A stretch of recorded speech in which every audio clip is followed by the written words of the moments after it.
નમસ્કાર મિત્રો, છેલ્લા લેક્ચરની અંદર આપણે આરએનએ અને જે એને લગતા બધા જે ઘટકો છે એની ચર્ચા કરી. સાથે સાથે આપણે એક ખૂબ જ અગત્યની પ્રક્રિયા સમજાય જેનું નામ હતું પ્રસ્થાપિત પ્રણાલી. એકચ્યુઅલી આખી મિકેનિઝમ છે, એક આખો એક પાથ છે કે જેમાં ડીએનએ અને એને લગતા બધા જે અણુઓ છે એ બધા એકબીજા સાથે સંકળાઈને જુદી જુદી પ્રક્રિયાઓ કરતા હોય છે.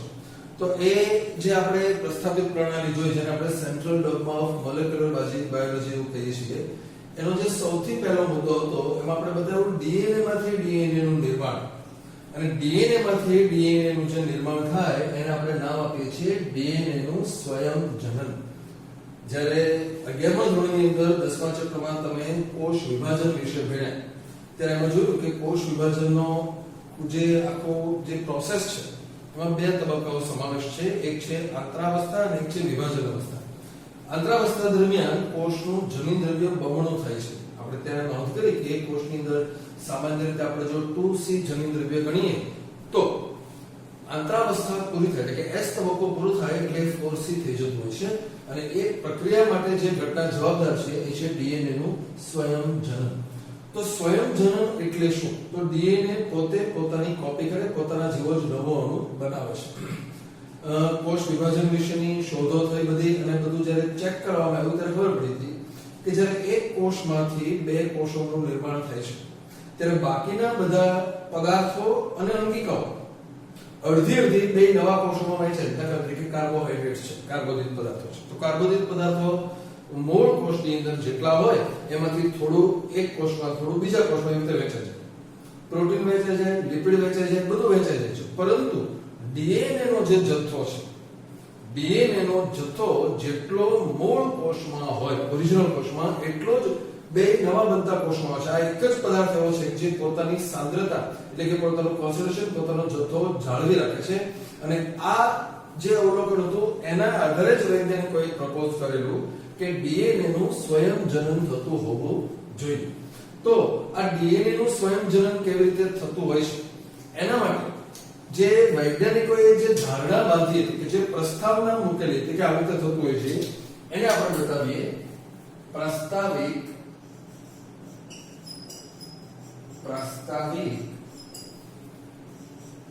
પદ્ધતિઓ. ખાસ યાદ રાખીએ આપણે અહીંયા જે પદ્ધતિ આપણે ભણી રહ્યા છીએ એ બધી પ્રાસ્તાવિક છે. પ્રાસ્તાવિક એટલે કે પ્રપોઝડ છે. અહીંયા જે અનુમાન કરવામાં આવેલું છે એની વાત આપણે કરીએ છીએ. એટલે કે ડીએનએ સ્વયં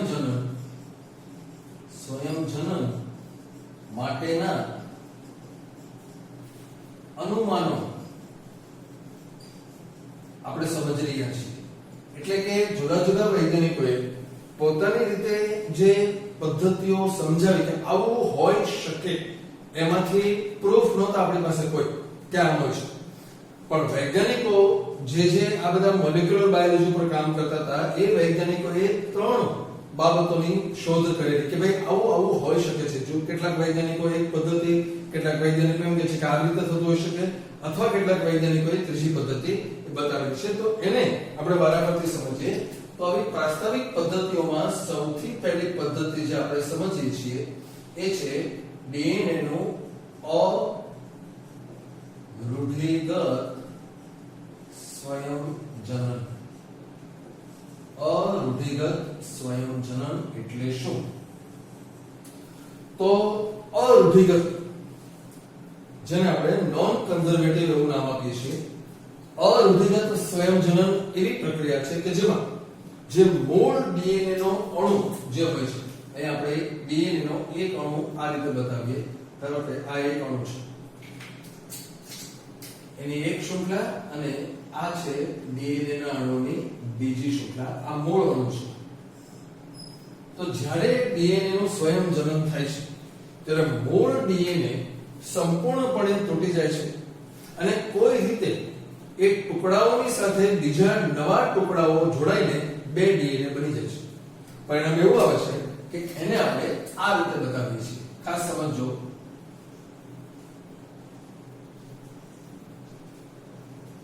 એમાં આટલો ટુકડો બતાવ્યો છે.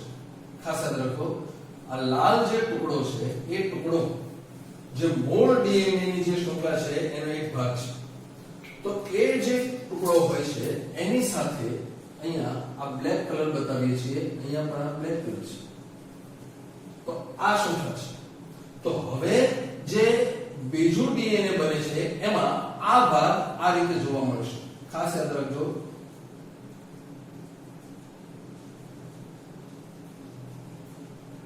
તો આટલો જે ટુકડો છે અહીંયા જે ગ્રીન ભાગ છે, રેડ ભાગ છે એ અહીંયા બ્લેક દેખાય છે. તો બાકીનો જે ભાગ છે એ અહીંયા જોવા મળે છે.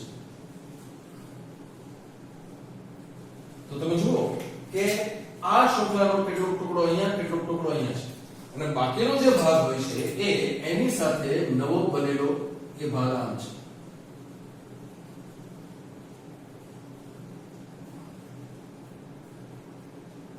આ રીતે છે. અને એ જે નવો બનેલો ભાગ છે એની સાથે આ બીજી શૃંખલાનો આ ભાગ છે. તો આની સામે અહીંયા આપણે બતાવીએ એ આ રીતે છે. અહીંયાથી એ આ ટુકડો છે અને ફરી પાછો આ ટુકડો અહીંયા છે, અને એના જે તૂટતા ભાગો છે એ અહીંયાથી આપણને મળે છે એ આમ છે. એકચ્યુઅલી અહીંયા કલર કોમ્બિનેશન આપણે કર્યું છે, પણ એકચ્યુઅલી તો બે શૃંખલાઓ છે ડીએનએ, પણ તમે જુઓ છો કે મૂળ ડીએનએ અને નવા બનેલા બંને ડીએનએ એમાં કોઈ ભાગ એવો નથી કે જે મૂળ શૃંખલાનો કમ્પ્લીટલી હોય.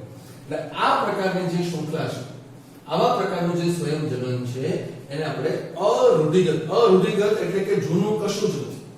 તો જૂનું એટલે કે મૂળ સ્વરૂપમાં જે હતું એનો કોઈ નવો ભાગમાં હાજર નથી.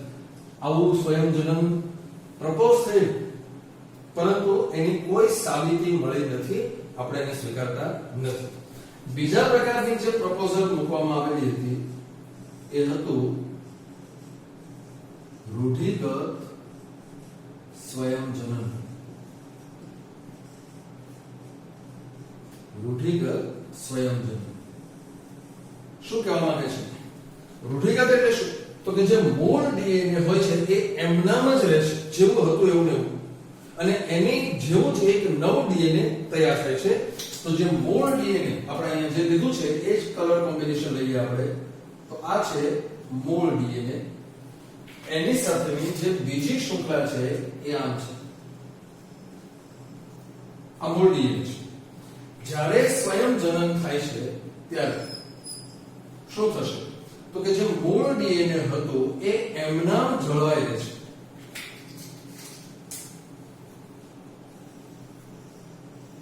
કલર કોમ્બિનેશન ઉપર ખાસ ધ્યાન આપજો.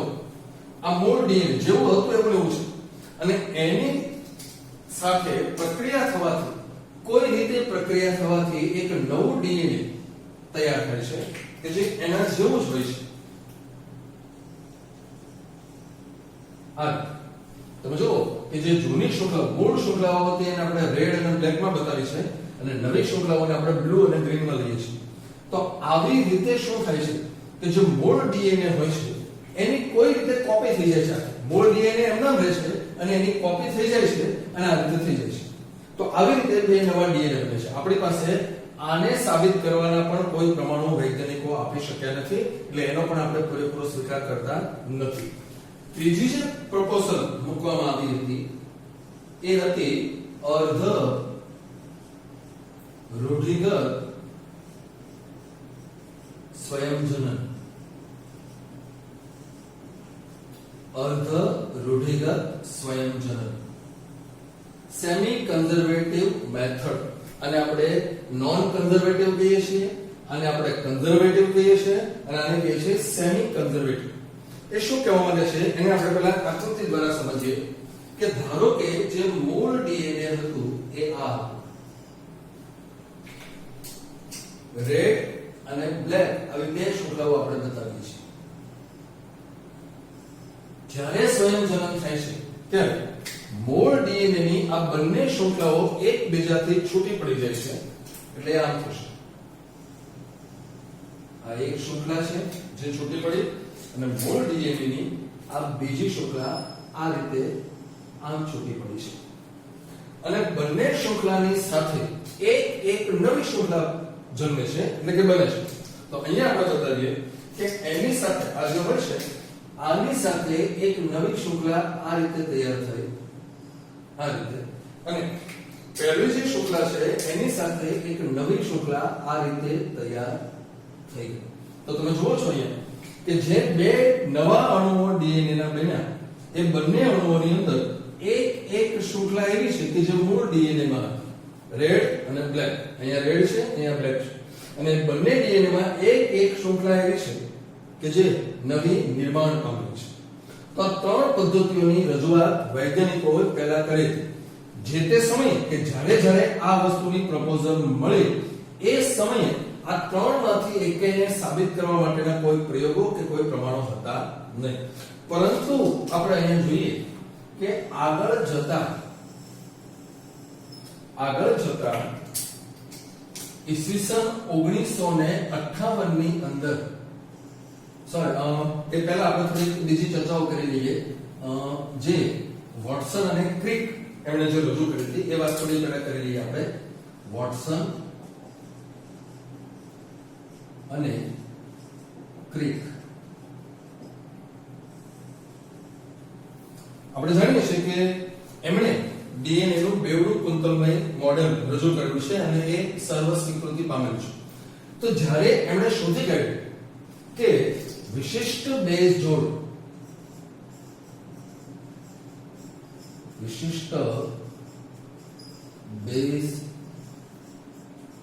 આ વિશિષ્ટ બેઝ જોડ કોને કહીએ છીએ આપણે, એ આપણે જાણીએ છીએ કે એ હોય છે એડેનિન ટુ થાઇમિન અને ગુઆનિન ટુ સાઇટોસિન. આપણે જાણીએ છીએ, આ ખાલી નામ લખ્યા છે, એડેનિન સાથે થાઇમિન અને ગુઆનિન સાથે સાઇટોસિન. યાદ રાખજો, બહુ પાયાની વસ્તુ છે કે વિશિષ્ટ બેઝ જોડ અંગે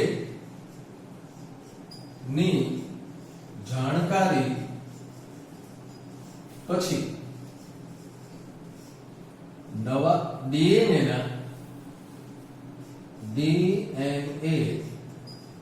ના નવા સ્વરૂપ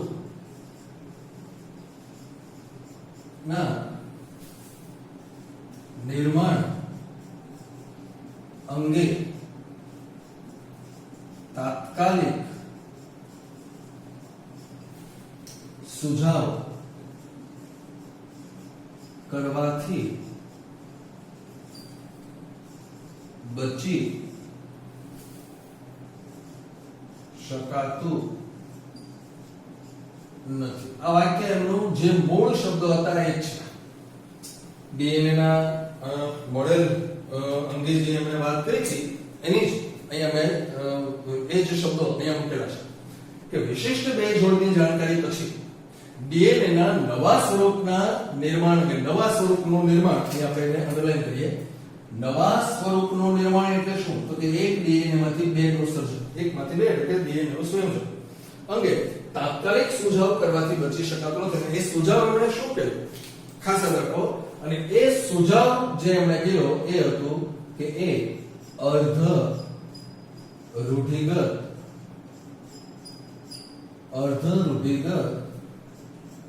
હોવું જોઈએ. વાક્ય લખાઈ જાય છે, બોખી પણ નાખીએ આપણે, પરંતુ એને સમજવું એ ખૂબ અગત્યનું છે.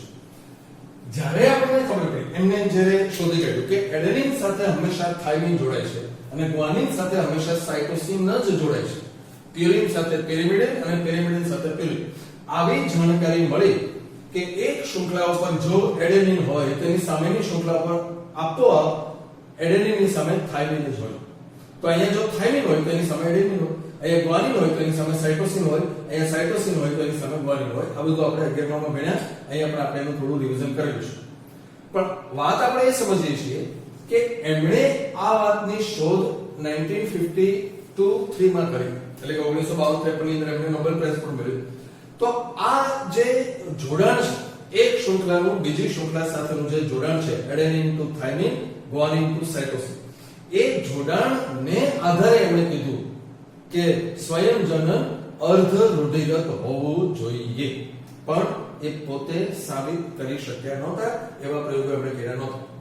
એ બાબત જે છે એ આપણી સામે મૂકી હતી ઈસવીસન 1958 ની અંદર બે વૈજ્ઞાનિકો જે મેથ્યુ મેસેલ્સન અને ફ્રેન્કલિન સ્ટાહાર, મેથ્યુ મેસેલ્સન અને ફ્રેન્કલિન સ્ટાહાર, આ બે વૈજ્ઞાનિકો જે હતા એમણે પ્રયોગો કરીને સાબિત કર્યું કે ડીએનએ નું સ્વયંજનન અર્ધ રૂઢિગત સ્વયંજનન છે. ખાસ યાદ રાખો, આપણે જે પ્રયોગની વાત કરવાના છીએ એ આણ્વિક જીવવિજ્ઞાન માં જાદુઈ પ્રયોગ એટલે કે મેજિકલ એક્સપેરિમેન્ટ તરીકે ઓળખાય છે. એટલો અદ્ભુત પ્રયોગ એમણે કરેલો છે. એમના માટેના વિચારો, એમના માટેની જરૂરિયાત, એમણે એટલી બધી સરસ રીતે એને આખો પ્રયોગ ડિઝાઇન કરેલો છે કે આ પ્રયોગો બેસેલ્સન અને ફ્રેન્ક સ્ટાહાર, એ ટૂંકું નામ છે એનું, એને નામ આપવામાં આવ્યું છે જાદુ પ્રયોગ, મેજિકલ પ્રયોગ તરીકે ઓળખાય એવો પ્રયોગ છે. ઓકે, એ પ્રયોગ આપણે આજે નથી ભણવાના, આજે એ પ્રયોગને સમજવા માટેની પૂર્વ તૈયારી કરવાની છે. એમણે જે વાત સમજાવી એ શું છે? ખાસ યાદ રાખજો. CsCl એટલે કે સીઝિયમ ક્લોરાઇડ નો ઘનતા ઢોળાંશ.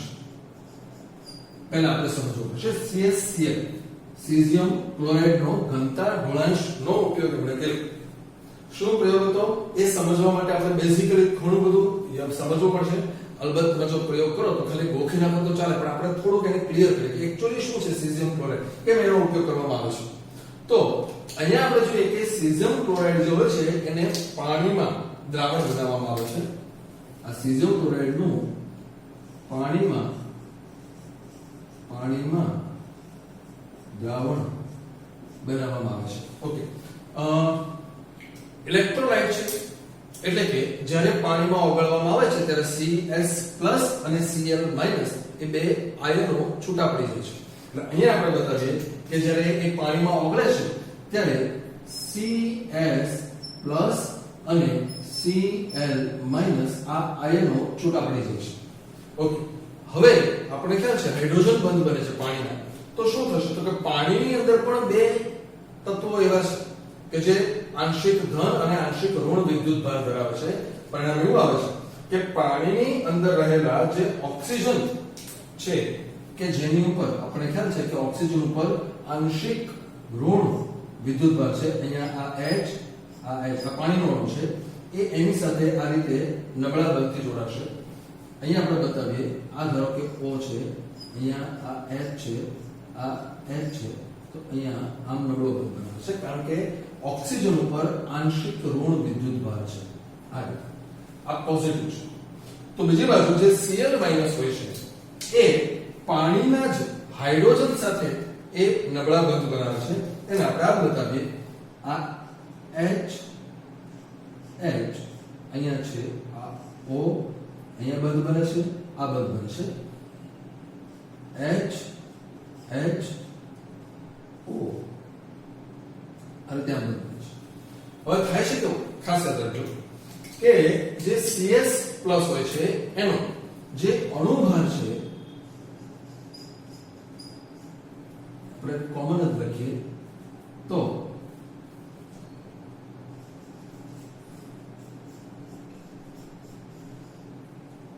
અણુભારની વાત આપણે જો કરીએ તો સીઝિયમનો જે અણુભાર છે એ લગભગ 133 એટોમિક માસ યુનિટ જે છે અને આનો છે અંદાજિત 35. આમ અંદાજિત આપણે 10 m લખીએ છીએ આટલો છે. એટલે કે ક્લોરાઇડ જે આયનો છે એનો અણુભાર 35 જેટલો છે અને સીઝિયમનો અણુભાર 133 જેટલો છે. હવે શું કરવામાં આવે છે તો આ જે દ્રાવણ બનેલું છે એનું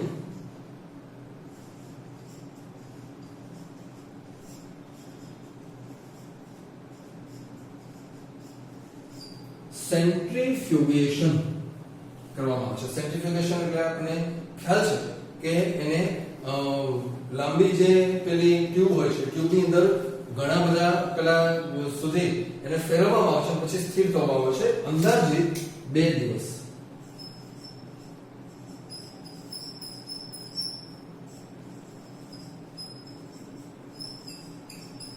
અંદાજિત 2 દિવસ સુધી અહીંયા આ રીતે સેન્ટ્રીફ્યુજ કરવામાં આવે છે પરિણામ, અને પછી જ્યારે ઠરવા દેવામાં આવે છે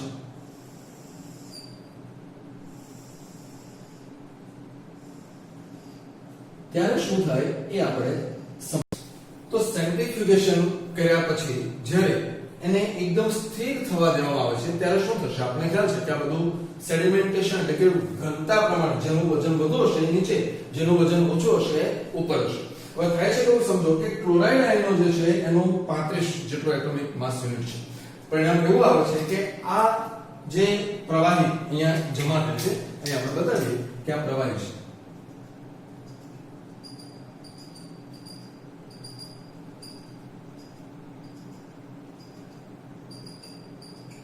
આ જે પ્રવાહી હોય છે એની અંદર ખાસ રાખો કે જે Cl આયનો હોય છે, Cl જે હોય છે એનું એક સમાન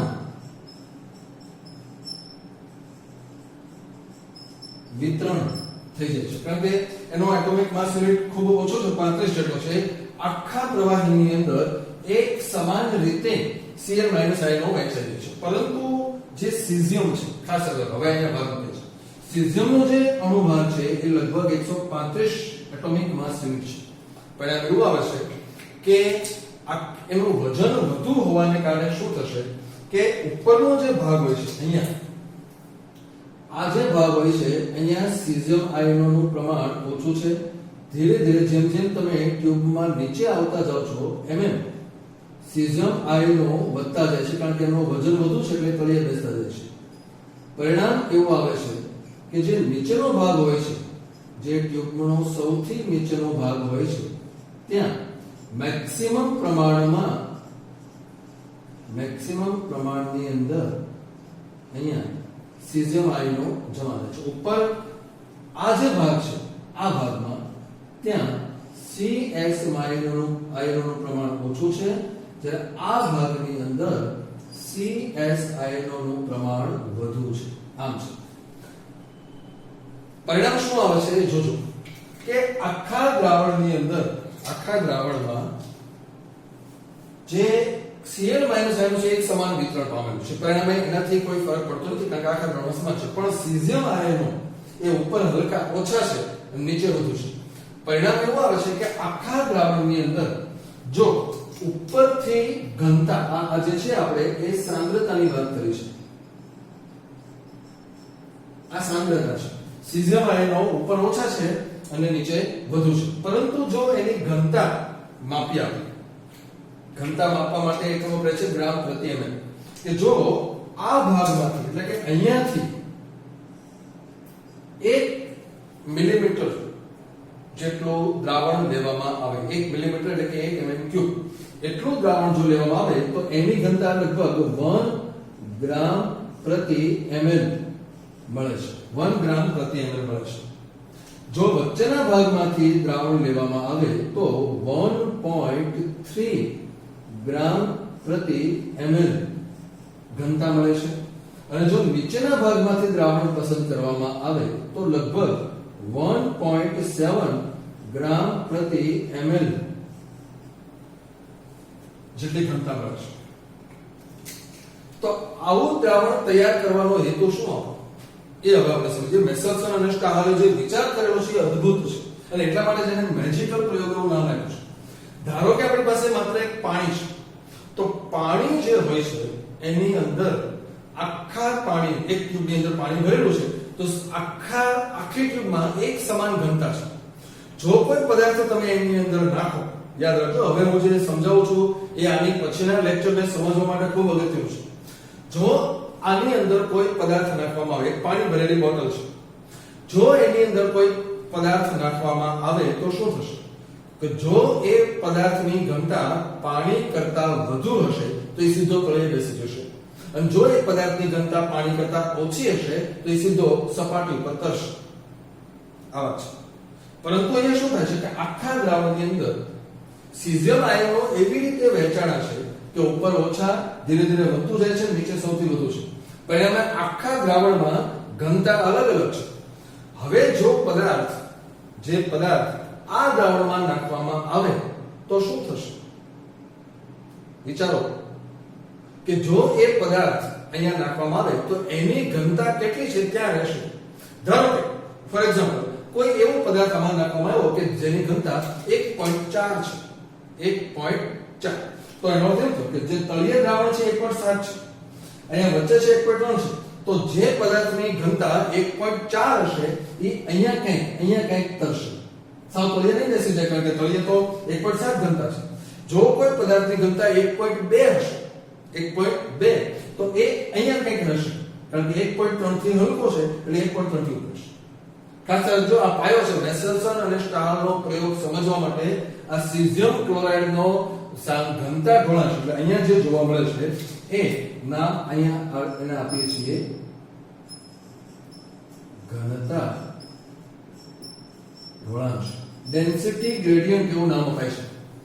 એટલે જે પદાર્થ અહીંયા નાખવામાં આવશે આની અંદર એ પદાર્થની ઘનતા કેટલી છે એના આધારે એ અલગ અલગ જગ્યાએ સેટ થશે.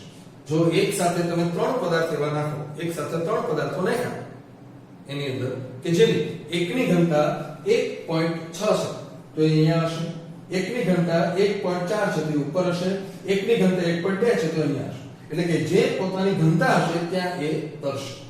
તો આ સિદ્ધાંતને આધારે મેસેલ્સન અને સ્ટાહલ સાબિત કરે છે કે ડીએનએ નું સ્વયંજનન અર્ધ રૂઢિગત છે. કેમ? એના માટેની વાત હું તમને અત્યારથી કહી દઉં કે એમણે એવા ડીએનએ નું સર્જન કર્યું કે જે વધતી ઘટતી ઘનતા એટલે કે વજન, આપણે સામાન્ય ભાષામાં એને બહુ કહીએ તો વજન કહી શકીએ.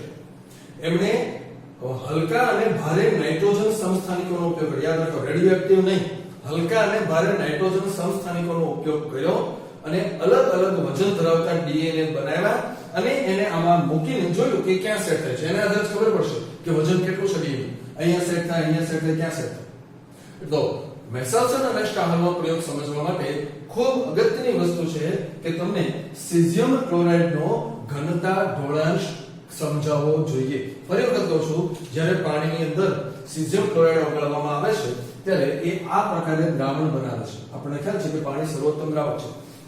CS+ છે એ ઓક્સિજન સાથે, Cl- છે હાઇડ્રોજન સાથે આવા બંધથી જોડાય છે અને એ ઓગળી જાય છે.